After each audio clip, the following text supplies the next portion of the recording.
안녕하세요. 박은식의 한국통사 읽어드릴게요. 옛사람이 이르기를 나라는 멸할 수가 있으나 역사는 멸할 수가 없다고 하였으니 그것은 나라의 형체이고 역사는 정신이기 때문이다. 이제 한국의 형체는 허물어졌으나 정신은 홀로 존재할 수 없는 것인가? 이것이 통사를 짓는 까닭이다. 정신이 보존되어 멸하지 아니하면 형체는 부활할 때가 있을 것이다.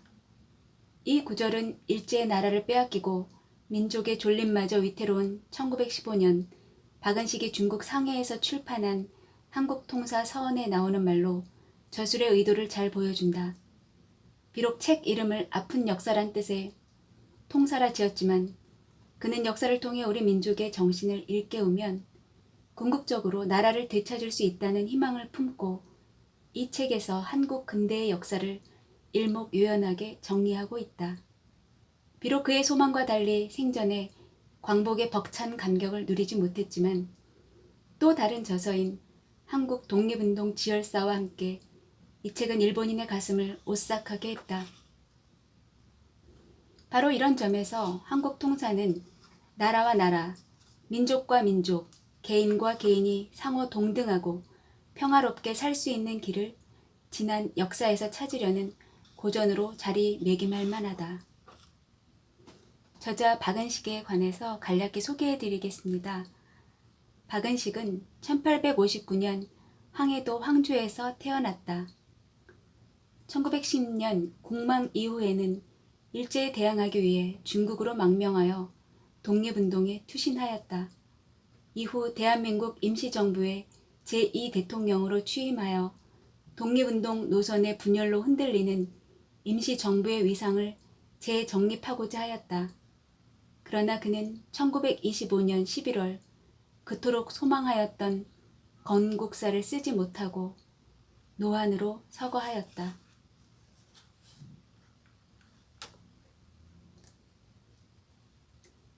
갑신정변. 일본인이 한국에서 여러 차례 진퇴를 거듭한 것은 청국이 조선을 움켜쥐고 있었기 때문이다. 그러므로 일본의 분한 감정이 날로 더해갔고 기회를 엿보아서 청국 세력을 배제하려 하였다.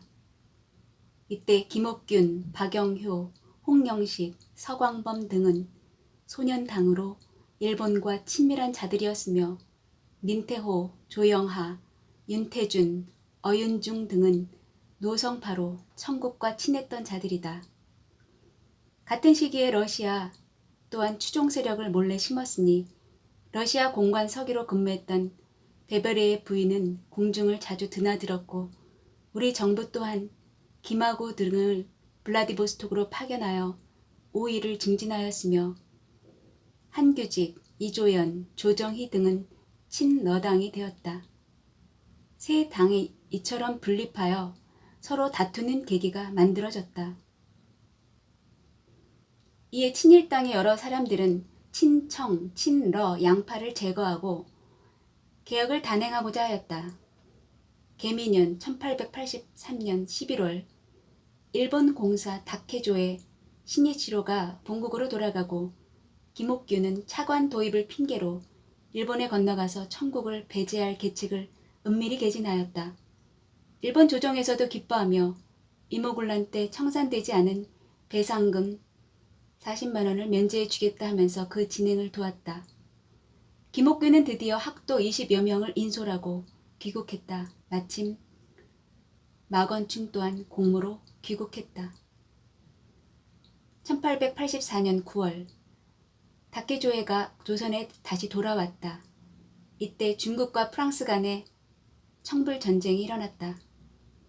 이에 일본 공사는 김옥균 등을 꿰어 말하기를 청국은 이제 조선을 돌아볼 틈이 없으니 청국 세력을 배제하고 독립할 기회는 바로 이때다. 기회를 놓치지 말라고 하였다. 이들 친일당은 매일 밤 은밀하게 모여 일본군의 도움을 받아 청국인을 막고 자객을 양성하여 친청당을 제거하고자 하였다. 또한 일본 정부로부터 군함을 파송하여 후원해준다는 미략까지 받게 되었다. 같은 해 10월 17일 우정국이 낙성되고 홍영식이 총판이 되어 연회를 베풀고 고위 간직자들과 각국 공사들을 초청하였다. 이에 육서 판서와 내함은 외함은 독판, 그리고 미국 공사 푸트, 영국 영사 에스턴, 청국 영사 진수당 등이 모두 연회에 참석하였다. 그런데 일본 공사는 병을 핑계로 오지 않고 서기 시마무라를 대신 참석시켰다. 같은 날 하오 6시에 연회가 시작되었다. 홍영식 등은 미리 왕궁문 앞에 자객을 매복시켰고 우정국앞 자택에도 자객을 매복시켰으며 서로 방화로서 신호하기로 하였다. 김옥균 등은 자주 출입하면서 지휘하였는데 형상과 흔적을 속이고 감추었다.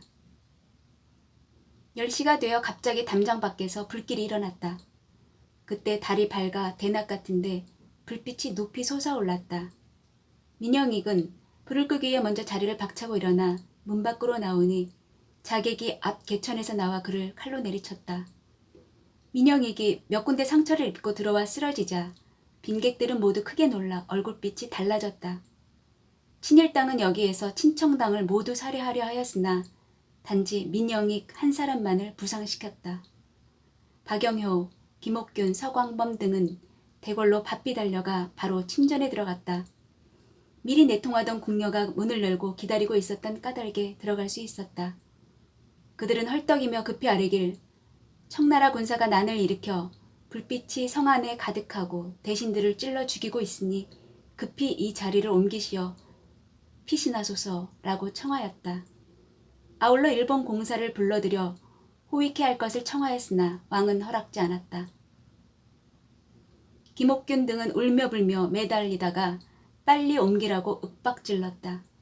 중관 유재현이 살해되자 왕은 어찌할 바를 모르며 침전에서 나갔으며 조태후, 홍태후와 왕후 태자 이하는 모두 걸어서 따라 나섰다.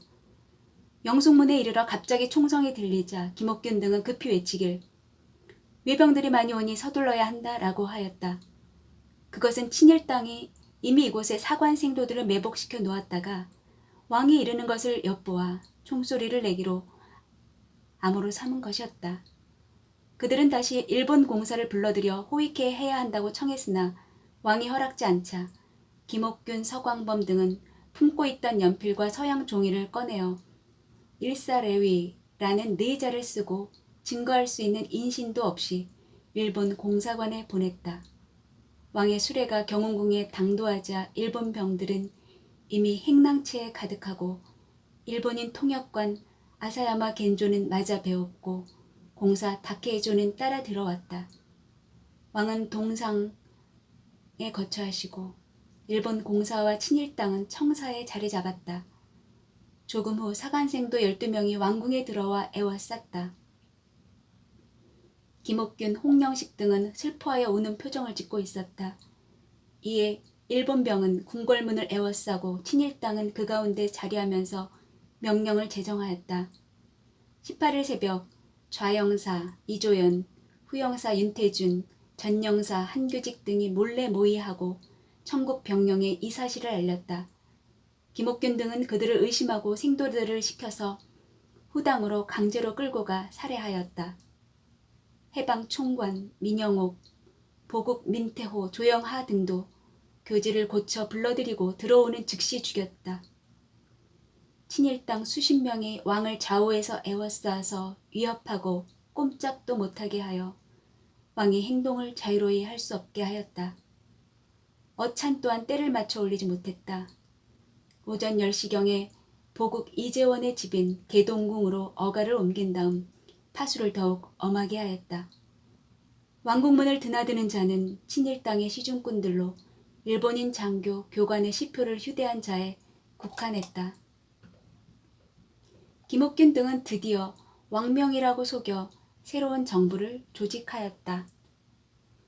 좌의정의 이재원, 우의정의 홍영식, 병조판서 이재완, 이조판서의 심순택, 예조판서의 윤효연, 형조판서의 이윤흥, 공조판서의 홍정헌, 외화문독판의 김홍집, 외화문협판의 김윤식 을 각기 임명하였다. 또 일본 유학생들을 한 부대로 조직하였다. 그 결과 군사권과 재정권이 전부 그들의 손아귀에 들어갔다. 그러나 백관들은 입건한 자가 없어 명령을 내려 시행할 수 없었다. 또한 청국병은 하도감에 있으면서 동정을 탐문하니 박영효는 어가를 광화로 옮겨 다시 거사를 꾀하였으나 다케조의 공사는 일본 국채에 손해를 끼칠까 두려워 불가하다고 하였으며 김옥균도 다케조의 의견을 따랐다. 해질녘에 드디어 다시 창덕궁으로 돌아와 관물 안에 거처하니 일본병과 김옥균 등은 더욱 빈틈없이 지켰다. 안팎이 막혀 끊어지고 인심도 흉흉하여 왕의 안위조차 예측할 수 없었다. 이에 심상훈, 이봉구 등은 청병 진영에 급함을 알리고 들어와 호의해 줄 것을 청했다. 19일 전권위원 원세계가 통령 요조유와 함께 사람을 보내어 입걸시켜 그 이유를 물었으나 3시가 지나도 회답이 없자 드디어 스스로 군대를 이끌고 입걸했다. 우리 측의 좌우 양령의 군사도 그들을 따라갔다. 일본병은 물루에 숨어 있다가 발표하여 청국병과 격투를 벌여 서로 사상자가 나왔으나 일본병은 청병에 대항하기가 어려웠다. 이에 일본병은 김옥균 등과 함께 왕을 애워싸고 호원 영경당으로 피신하였는데 마침내 왕비와도 서로 헤어지게 되었다. 밤이 되어 깜깜하게 되자 일본병은 각자 나무를 끼고 총을 발사하니 우리 군대는 물러섰다. 왕은 길을 돌아서 옥루천미 뒤 북장문으로 피했으며 무예 위사와 별초군이 비로소 왕을 호위하고 빠져나오려 하였으나 친일당이 가로막고 가지 못하게 하여 이루지 못했다. 이에 다케조의 공사는 일이 불리하게 전개되는 것을 깨닫고 남병 속으로 뛰어들어가서 북악을 따라 그의 공사관으로 돌아갔다. 박영효, 김옥균, 서광범, 서재필 등도 모두 일본병을 따라갔으나 오직 홍영식, 박영교 및 생도 7명은 왕을 따라 북관묘에 이르렀다. 원세계는 군대를 보내 왕을 호위하게 하였으나 홍영식 등이 왕의 옷자락을 잡아당기며 제지하였다. 많은 군인들이 힘을 내어 사인교를 받들어 모시려 하자 홍영식 등은 오히려 기세를 올리며 꾸짖었다. 많은 군인들이 마침내 홍영식과 박영교를 끌어내어 난도질하여 죽였으며 생도 7명도 모두 죽였다. 많은 사람들은 쾌제를 외쳤으니 수레가 선인문 밖 오조위의 군영에 이르자 길가의 인민들은 몹시 기뻐 춤을 추거나 제목을 빼어다가 장작불을 붙여 왕의 행차를 밝혔다. 다음날 왕은 하도감에 자리 잡은 원색의 군영으로 자리를 옮기셨다. 이때 우리 백성들은 일본인을 원수로 보았고 맹세코 함께 살 수 없다고 하면서 만나게 되면 격투를 벌여 살상하기도 하였다. 청국병 또한 일본 공사관을 야습하여 39명을 죽이고 부녀자들을 욕보였으며 관사를 파괴하였다. 드디어 다케조의 공사는 깃발을 내리고 군대를 인솔하여 서소문을 빠져 도망치면서 길가에서 총탄을 발사하여 우리 백성들 중 죽은 자가 많았다. 이로 인해 우리 백성들은 더욱 분노하여 그들의 공사관을 불태웠고 육군 대위 이소바야시 신조를 살해하였다. 김옥균, 박영효, 서광범, 서재필 등은 머리를 깎고 양복 차림으로 영사관에서 나무 괴짝 속에 몸을 감추었다가 24일 일본 상선 치도세 마루를 타고 도망쳤다. 처음 박영효, 김옥균 등이 다케조의 공사와 모의할 때는 일본 정부가 군함을 파송하기로 약속했으나 기일을 어기고 군함을 보내지 않았다. 궁중에서 전하는 바로는 당일 저들이 애태우며 몹시 고대하는 빛이 있었다고 하는데 그것은 약속됐던 군함 때문이었다고 한다. 이에 우리 조정은 친일당의 족속과 정변에 가담했던 생도, 이창규, 서재창 등 11명을 체포하라고 명하고 주살했다. 23일 왕은 청군 진영에서 환궁했다. 원세계는 부하를 이끌고 함께 입궐하여 궁궐을 방위하였다. 다음날 군대를 보내 동대문 바깥에서 왕후와 동궁을 맞이하니 인심이 가라앉게 되었다. 이에 지난 17일부터 19일까지 내린 왕의 조서와 정사계 사기초기 등 모두 환수하여 시행하지 말도록 명령을 내리고 총리 군국 아문을 혁파하고 모두 의정부로 돌렸다. 김옥균, 박영효, 홍영식, 서광범은 모두 이름난 가문의 훌륭한 후손이자 소년 제사들로서 왕이 아끼고 존중하여 외국에 요람시키며 시무를 관찰하였고 모두 요직에 앉혔다. 이들 또한 새 법으로서 정치를 개혁하고 독립으로서 나라의 채무를 높이고자 빽빽하게 개혁안을 제시하였으니 잠옷 부합되는 점이 많았다. 그래서 개와 진보가 점차 이루어질 것 같았다. 그러나 이 정변을 겪은 뒤부터 왕은 깊이 뉘우치고 경계하여 이른바 신진 세력으로 시무책을 올린 자들을 모두 꺼리고 미워하여 멀리하였다. 이로 말미암아 개와 진보의 길은 더욱 막히고 완고한 기세가 더욱 퍼졌다. 또한 이모군란으로 대원군의 신복으로 지목되었던 자도 모두 배척되었고 갑신지변으로 개혁당과 가까이 한 흔적이 있는 모든 자도 제거되었다. 중요한 자리에서 세력을 잡고 정권을 장악하여 나라의 명령을 맡은 자는 오직 외척인 민씨 일가뿐이었다. 설사 척신으로서 어질더라도 한 나라의 업무는 큰 것이어서 한 집안이 홀로 짊어질 수 없다. 하물며 모두 재주가 뛰어나지도 않은데 총애를 믿고 세력에 의지하여 교만하고 사치하며 탐욕스럽고 방종한 무리들이야 말할 나위가 있겠는가. 나라의 앞길이 더욱 위기에 빠지게 되었다. 살피건대 갑신 혁당의 실패를 나라 사람들 중 일부는 애석하게 생각하기도 한다.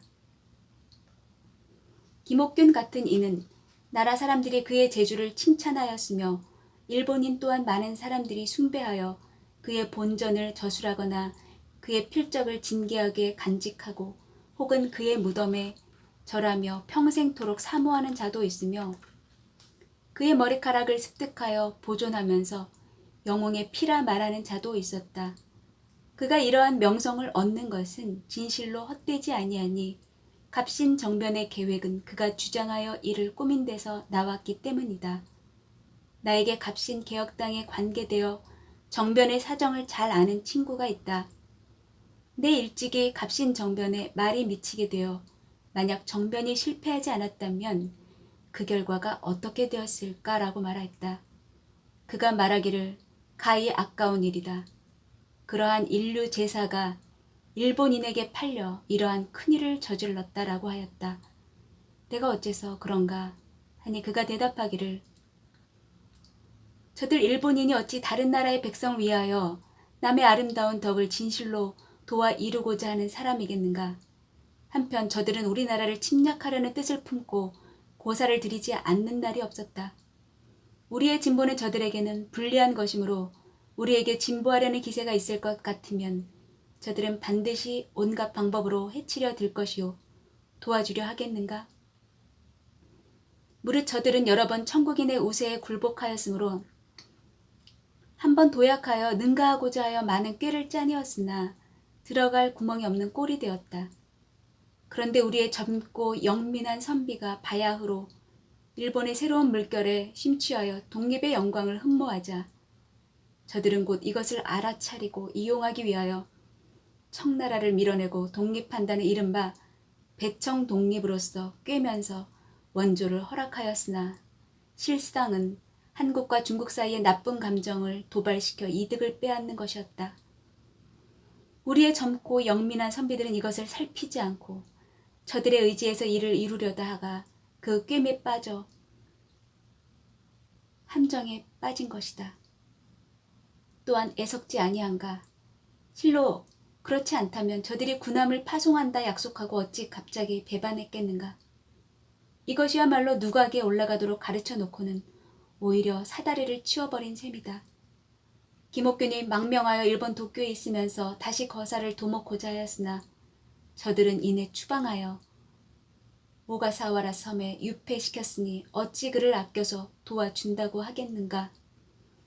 이에 김옥균도 그들을 믿을 수 없다는 것을 알게 되어 1894년 봄에 일본을 떠나 상해로 가서 당초의 방침을 변경하여 중국인들과 천하의 대사를 함께 도모하려 하였으나 불행히 자객에게 살해당했다. 박영효 또한 일본에 단연간 있다가 그들을 믿을 수 없음을 알고 있었다. 가보년 이후 미미하나마 그가 일본에 항의하는 일이 일어나자 저들은 또한 그를 추방하고 구금하였으니 손쓸 만한 여지도 없어졌다. 설사 김옥균이 있었더라도 마찬가지였을 것이다. 그러므로 인류 제사들이 일본인에 팔려 큰 일을 치르려 한 것은 큰 실수며 착오였다라고 말했다. 내가 이 일로 인해 정변에 가담한 여러 사람을 생각하니 이들 모두는 우리나라의 혁명가들이다. 그러나 나이가 어리고 의기가 날카로웠으나 경력에서 미숙하고 연구가 깊지 아니한 가운데 급격히 착수하여 실패로 그치게 된 것이다. 무릇 혁명가나 애국지사는 정치가 극도로 부패한 국면을 맞으면 대들보가 무너지고 석가래가 넘어져 치어 죽일 지경에 이르더라도 파괴하고 고쳐지는 한 가지 방법밖에 택할 수 없다. 그러나 이런 거사야말로 비록 폭발적이고 열렬한 행사라고 할지라도 실은 하늘의 때를 따라야 하고 인심에 응해야 하며 점진적으로 변화시켜야 하고 단계적으로 나아가야 한다. 각종 기관을 차례대로 설치하거나 종교를 조차 인심을 끌어내든가 혹은 학설로 말미암아 솔선하여 주장하거나 언론으로 인심을 고취하다든가 문자로 정치의 이치를 발휘해 공중의 사상이 점차 여기로 기울게 해야 한다.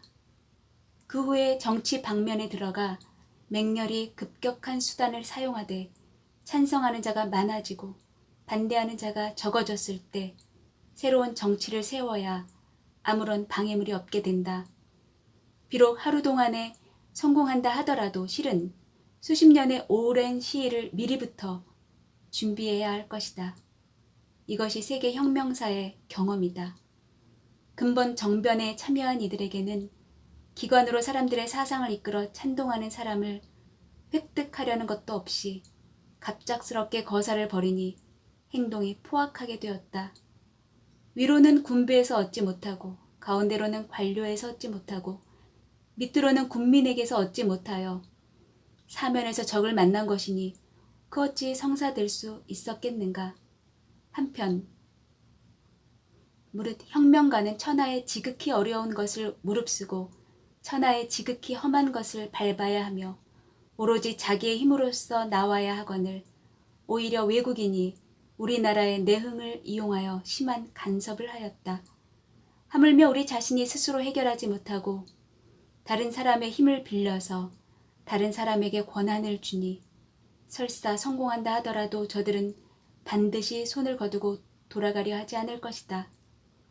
바로 엄연히 비둘기가 까치둥 우리에 살면서 그 보수를 책망하듯 100배 1000배 내라고 하면 장차 무슨 법으로 제지할 것인가.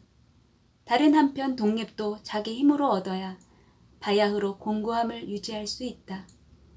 만약 나라의 힘을 빌려서 얻을 것 같으면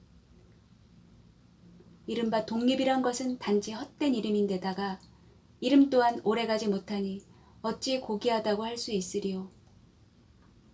이처럼 천하의 형편을 알되 많은 경력과 깊은 연구가 있지 아니하고 한가 거칠고 대담한 얘기로 급하게 일을 꾀하는 것은 반드시 실패하는 길일 것이다.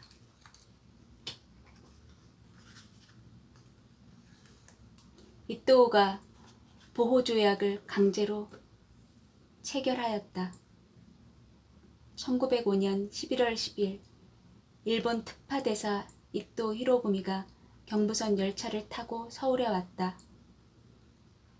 정동에 있는 독일 여인 손탁의 관저에 묻고 다음날 황제를 아련하고 일본 천황에 친서를 바쳤다. 그 내용에 짐은 동양 평화를 유지하기 위해 대사를 특파하니 모두 대사의 지위에 좇아서 국방에 방어를 조처하고 짐은 황제의 안녕을 공고히 하며 짐은 또 이를 보증한다 라고 말했다. 14일 이또는 경인선 열차를 타고 인천에 내려갔다가 하룻밤을 자고 서울 관저로 돌아왔다. 15일 서기관 고쿠분 쇼타를 거느리고 제7심 신사국장 박용화의 안내로 수호컨에 들어가 황제를 아련하고 상주하기를 일전에 외신이 올린 친서는 이미 잘 읽으셨으리라 생각되며 대동 평화의 유지와 한일 양국의 보존은 이 4건의 조약을 체결하지 아니하면 안 되겠습니다 하고 이어서 그 조약문을 바쳤다. 그 내용에 일본 정부 및 한국 정부는 두 제국의 결합과 이해 공통의 주의를 공고히 하며 이러한 목적으로 아래에 열거한 조목을 약정한다 하였다. 제1조 일본국 정부는 도쿄 외무성을 통해 금후 한국의 외교 관계 및 사무에 대해 전부 감리하고 지휘하며 일본의 외교 대표자 및 영사는 외국에 있는 한국 신민과 이익을 보호한다. 제2조 일본국 정부는 한국 및 타국 간에 현존하는 조약의 실행을 완전히 하고 한국 정부는 금후에 일본 정부의 중개를 경유하지 아니하고는 국제적으로 실질상 하등의 조약 및 약속을 체결할 수 없다. 제3조 일본국 정부는 그 대표자로 하여금 한국 황제 폐하 밑에 통감한 사람을 두되 통감은 서울에 주재하며 황제 폐하를 친히 아련할 수 있는 권리를 가지며 일본 정부는 한국의 각 항구의 시장 및 기타 필요하다고 인정하는 땅에 일본 이사관을 둘 권리가 있으며 이사관은 통감 권리 밑에서 주한 일본 영사의 일체의 직권을 집행하며 아울러 본 협약의 조관을 완전히 실행함을 위하여 필요로 하는 일체의 사물을 관장하여 관리한다.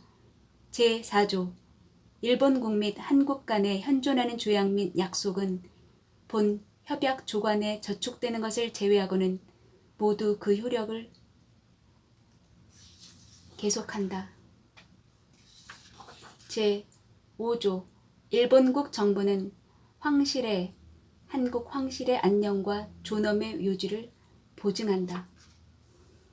임금은 이 조약문의 열람을 마치고 말하길 짐이 듣건대 그닐 보호조약이 취약될 것이라는 말이 각 신문에 떠들썩했지만 짐은 오직 작년 귀국 황제의 선전조칙에서 한국의 독립을 부식한다 했고 한일 의정서에 미쳐서는 확실히 독립을 보호한다는 보증이 있었던 까닭에 이렇게 떠도는 말들을 수상쩍게 믿지 않았으며 또 이제 후작이 대사의 명을 받고 건너와서 짐은 깊이 다행한 일이라 생각하였지 어찌 후작이 도리어 이러한 요구를 제출할 것을 생각할 수 있었겠소. 심히 평일에 기대하고 바랐던 뜻이 아니오 하였다. 이토가 말하기를 이것은 소신의 자의가 아니고 본국 정부의 명입니다. 폐하께서 인준해 주신다면 양국 간의 행복일 뿐만 아니라 실로 동양 평화의 영원한 유지책이라 생각됩니다. 간절히 바옵건대 속히 인준해 주십시오 하였다. 임금께서 말하기를 이것은 짐이 독단으로 할 일이 아니며 정부 대신 또한 능히 마음대로 행할 수 없는 일이오. 짐의 조상들이 나라를 세운 규범에는 큰일이 있을 때면 정부 대소 관리로부터 원임 대신에 묻힌 유림들에 이르기까지의 여론을 모두 방문하여 듣고서야 바야흐로 실행할 수 있었소. 법규상 그러하니 짐이 독단으로 처리할 수는 없소 하였다. 이또가 말하기를 사민들의 그릇된 논의는 마땅히 병력으로서 진압할 터이니 오직 속히 처분만 내려주십시오 하였다. 왕은 정색을 하며 말하되 짐이 차라리 죽어 순국하면 하였지 결코 인준할 순 없소 하였다. 이또는 제3 위협을 하였으나 마침내 허락을 얻지 못하고 물러갔다. 다음날 16일 하야시 고은스케는 참정 대신 이하, 각 대신 민영환, 심상훈을 이토가 묵고 있는 여관에 초청하였고 또한 별도로 외부 대신 박재순을 자기 공사관에 초청하였다. 민영환은 당시 향리에 있었으므로 참석하지 못했다. 이토는 각 대신들에게 한국 관계 및 동양 대세를 말하고 이어 말하기를 본인이 한국에 온 것은 특별히 본국 황제 폐하의 친서를 전달하려는 것이었소.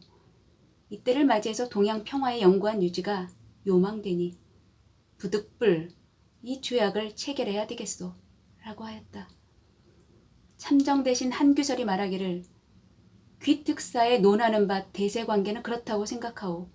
친서 4조에 대해서는 어전에서 들은 바 있소. 귀국이 우리나라의 독립을 보존하고 동양의 평화를 유지하기 위해 러시아와 전쟁을 할 때 우리는 병력을 출동하여 도와주지 못한 점은 미안하다 생각되오. 그런데 우리 국민이 군수 물자를 수송해 주었고 철도를 건설하는 데 참여하여 분주의 힘을 다하였소. 비록 그 도움이 미미했다 해도 그 뜻은 가히 이해할 수 있는 것이오. 이전에 의정서를 체결할 때 우리 측의 손실은 비록 많았으나 그래도 우리 독립을 보증했고 귀국 황제 폐하의 선전 조칙에서도 특별히 우리나라 독립을 보존하겠다고 천하에 선포하여 우리나라 사람들은 진실로 네 계절이 오가는 것처럼 믿었소. 이제 대사는 원은으로 오랜 덕망이 있는 분이라 또한 일찍이 우리의 독립을 위해 힘썼소.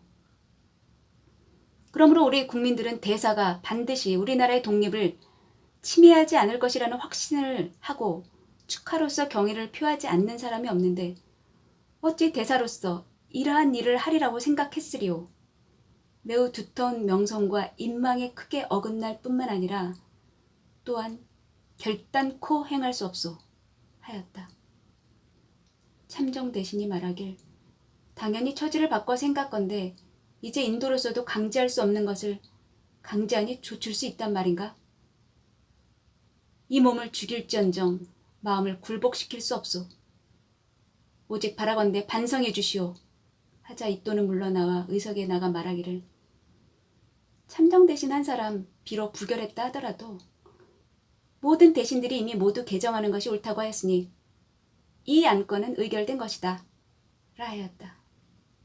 즉시 우리 정부의 주사 2명을 불러 고친 초안 한 통을 베끼게 한 뒤 일본 공사관 통역 마에마 교사코와 외부 보좌원 누마노 등이 일본병 수십 명을 데리고 외부로 나가 인장을 탈취해왔다.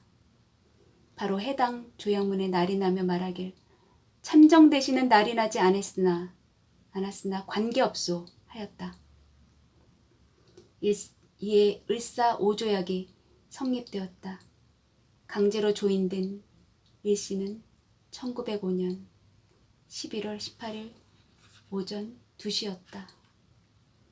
이 조약이 성립되자 외부 대신 박재순, 학부 대신 이완용, 내부 대신 이지용, 군부 대신 이근택, 농성부 대신 권중현은 을사오적이 되었다. 많은 사람들이 분하여 욕지거리를 하고 모두 마음속에서 원망을 풀어 없애고자 하니 이또는 이에 군대를 파견하여 그들의 집을 지키게 하고 그들의 출입을 에워싸서 보호하였다. 지금까지 통탄의 역사를 청취해 주셔서 감사드립니다. 좋으셨으면 구독과 좋아요 눌러주세요. 다음 시간에 새로운 책으로 또 찾아뵐게요. 안녕히 계세요.